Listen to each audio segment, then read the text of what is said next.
For John's request, I'm going to start a little earlier than 43. I'm going to start in verse 41 this morning as we read John 1:41 through 46. He first found his own brother Simon and said to him, "We have found the Messiah," which is translated Christ. He led him to Jesus. Jesus looked at him and said, "You are Simon, son of John. You will be called Cephas," which is translated Peter. The next day, Jesus wanted to go into Galilee, and he found Philip. Jesus said to him, "Follow me." Philip was from Bethsaida, the hometown of Andrew and Peter. Philip found Nathanael and said to him, "We have found the one Moses wrote about in the law and the prophets, Jesus, Joseph's son, from Nazareth." Nathanael responded, "Can anything good come from Nazareth?" Philip said, "Come and see."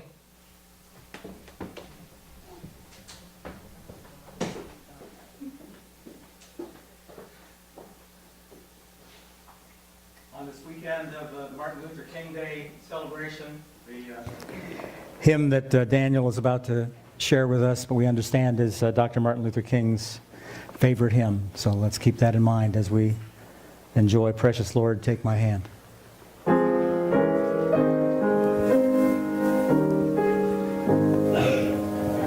Precious Lord, take my hand, lead me on, help me stand.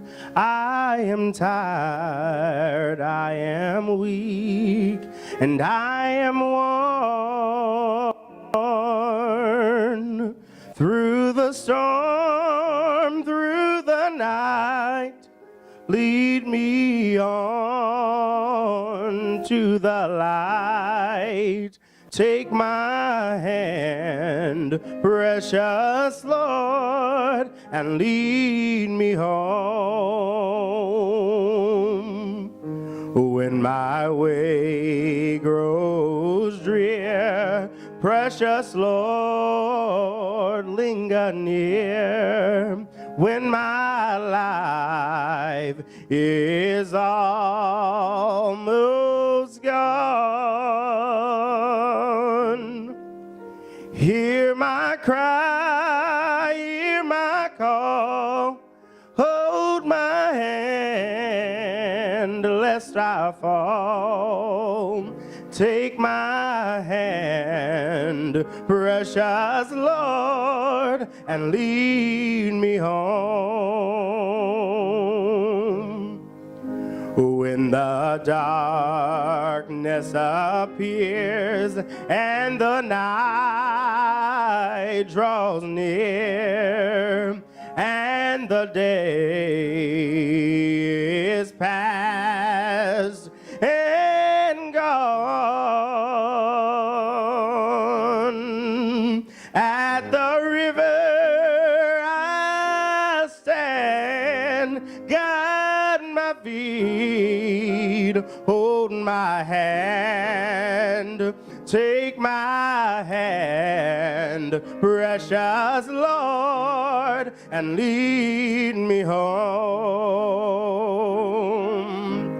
Oh, take my hand, precious Lord, and lead me home.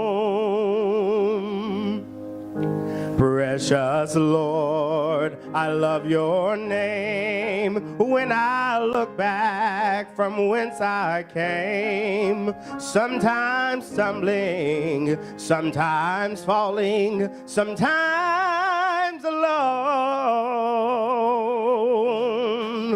Friends and loved ones I love so dear, many are gone, but I'm still here.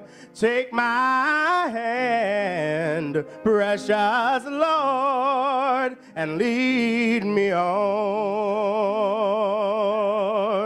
Take my hand, precious Lord, and lead me on.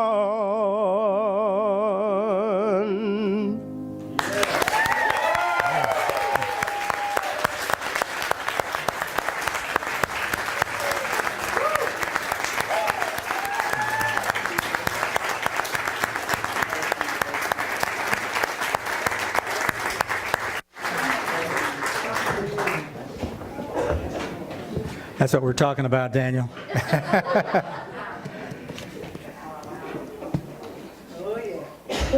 Let's see, where to put this?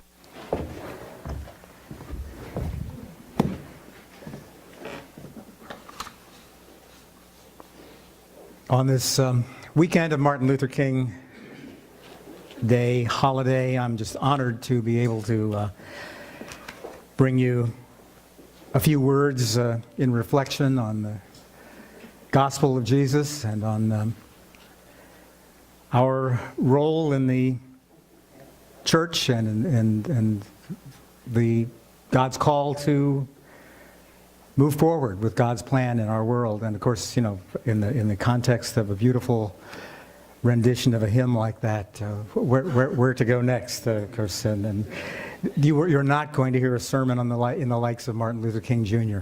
But in an effort to coordinate my day job with what I'm called to do here today, I thought I'd start with some news headlines, because that's what I do.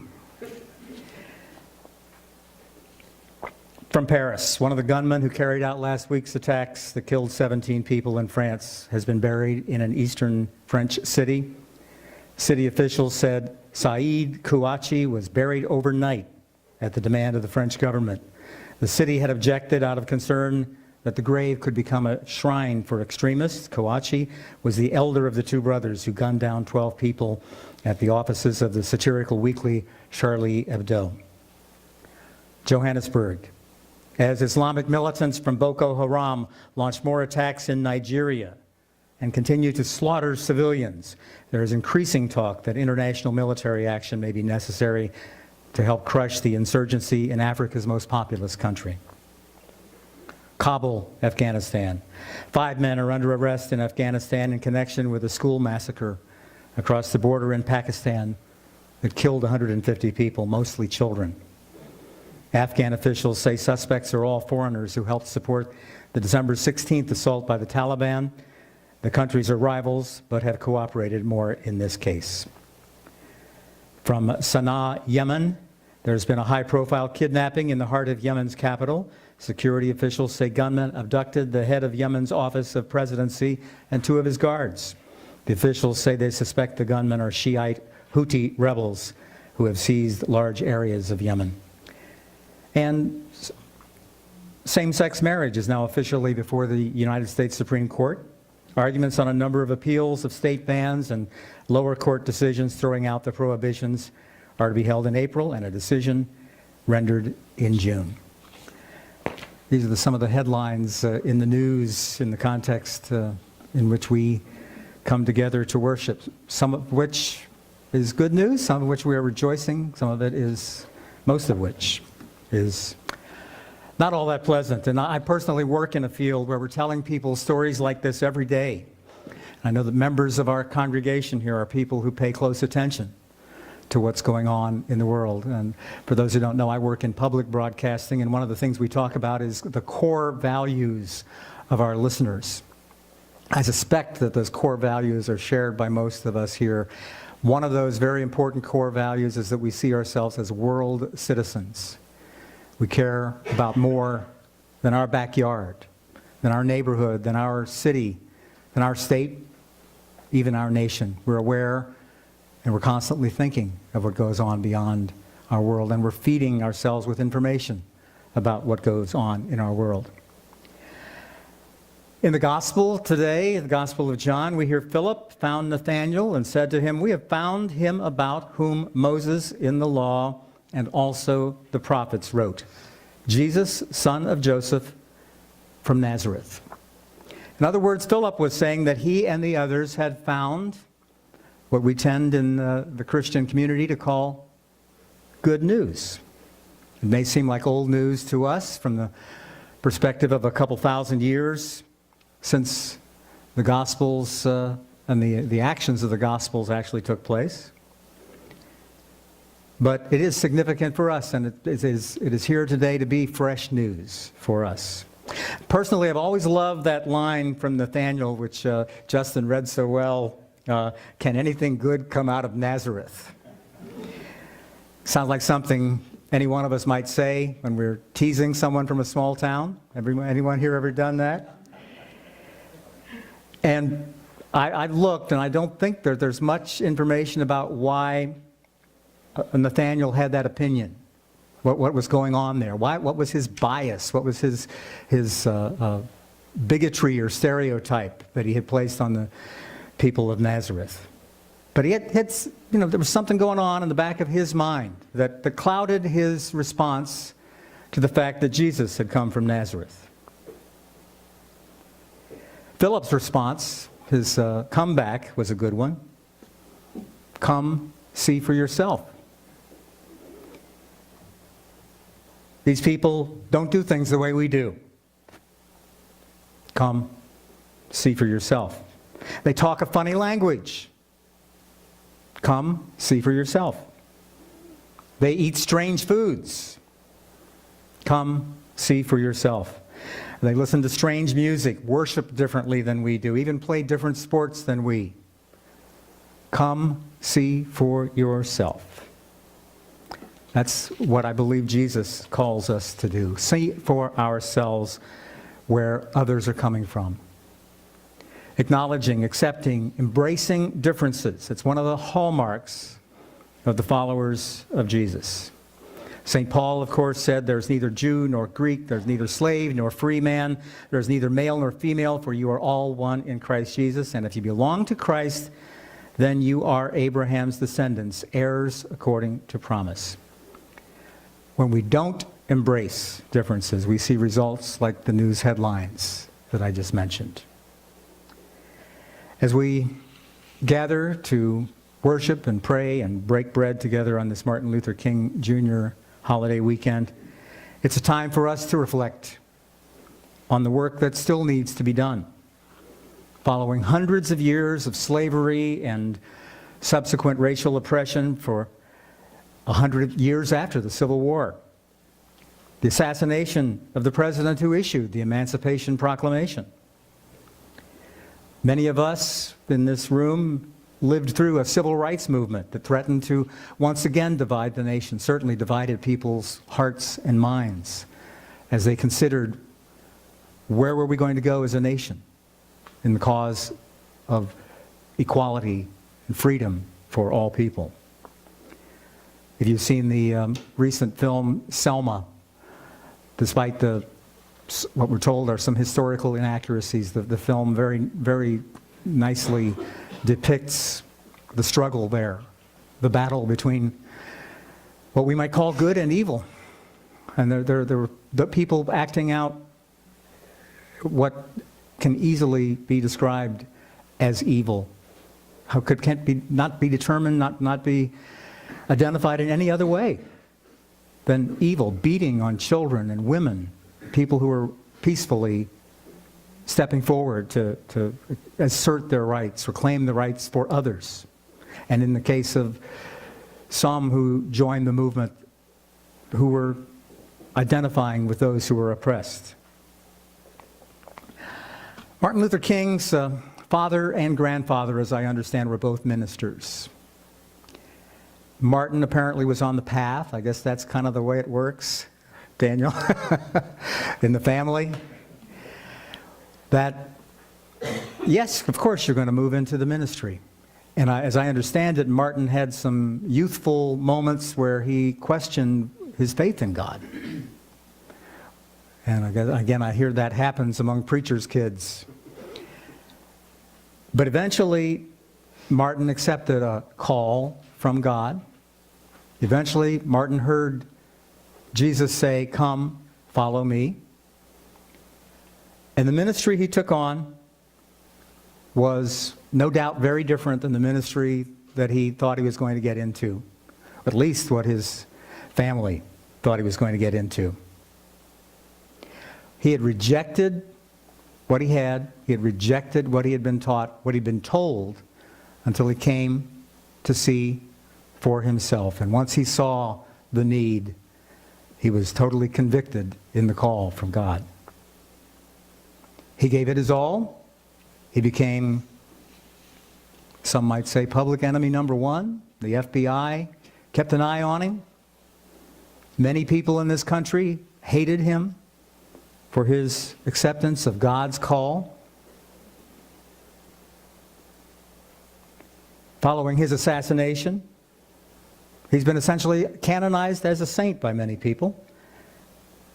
A saint in honor of civil rights and social justice, and even a national holiday has been named in his honor. But in the midst of it all, I want to remind us all, including myself, that Martin had human failings. And we're not going to go into details, but again, everything we've learned about Martin Luther King, just as we've learned about so many of our leaders that we've revered, we found, oh, this guy was human.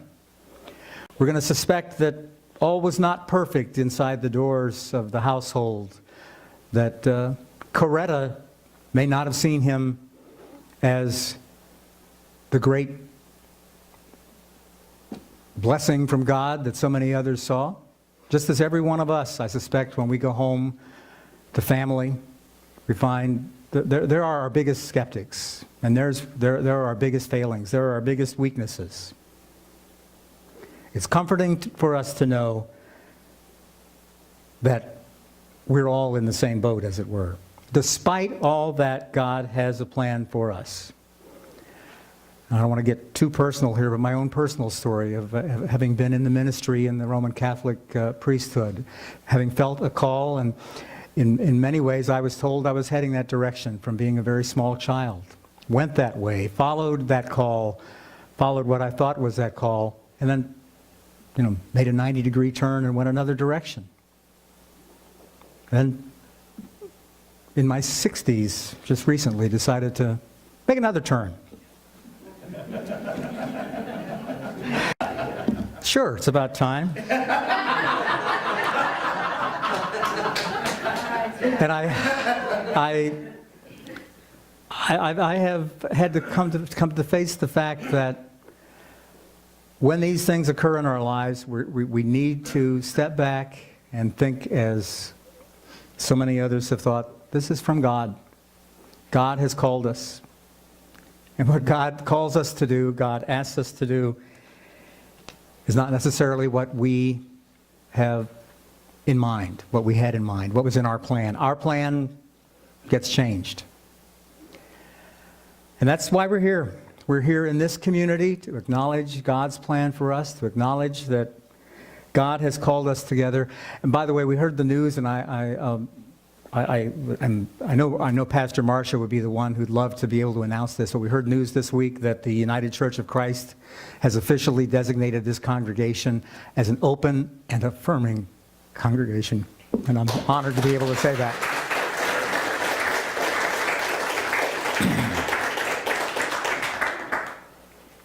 That's why we're here. That's what called me here. I found an open and affirming congregation to welcome me. That's how you all are, I would imagine, feeling here today.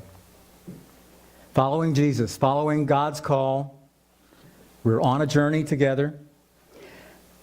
And the question comes up, can anything good come out of Nazareth? In my case, can any good come out of my hometown of Hamilton, Ohio? What about your hometown? Martin Luther King was born in Atlanta, Georgia of 1929. Not a small town. Not a town that in that era one thought was going to be the birthplace of a civil rights movement, of a movement that would change the way of life for millions and millions of people for years to come. Come and see, said Philip. Look what God did. Tremendous strides in our society. Segregated schools were either done away with or integrated. Discrimination in housing, hiring, availability of public accommodations, done away with, illegal. Barack Obama is in the middle of his second term as President of the United States. Yet we still have horrible, horrible racial tensions. We have Ferguson, Missouri, police shootings in New York City, tensions among communities and those who have sworn to protect them. There have been tremendous achievements in civil rights for sexual minorities. 36 states where same-sex marriage is now legal. Positive media portrayals of GLBT persons, and not just in Glee.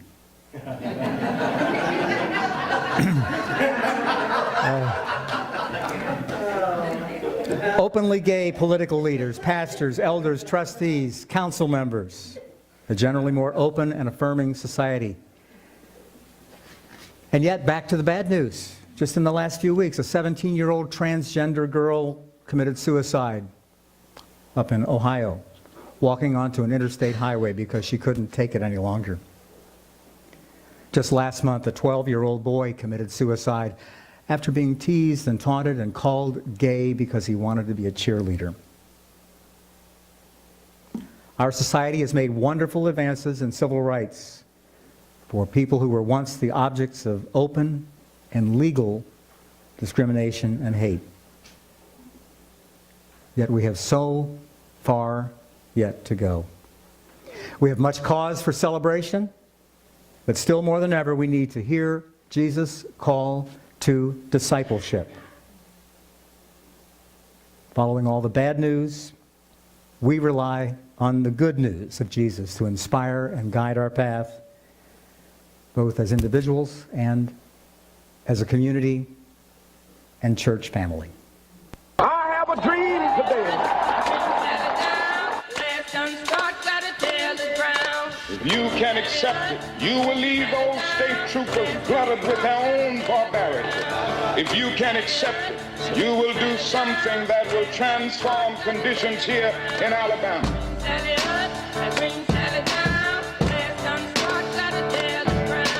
So I'm not worried this afternoon, however dark it may be. This nation will rise up, live out the true meaning of its creed. We hold these truths to be self-evident, that all men are created equal. That is another part of that great statement, yet that scaffold sways the future.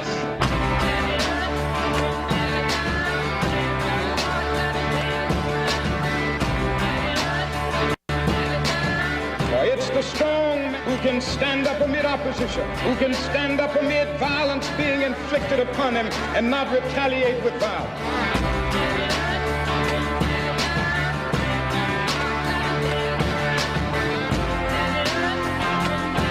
I will not rest until we are able to make this kind of witness in this city so that the power structure downtown will have to say, we can't stop this movement, and the only way to deal with it is to give these people what we owe them and what their God-given rights and their constitutional rights demand.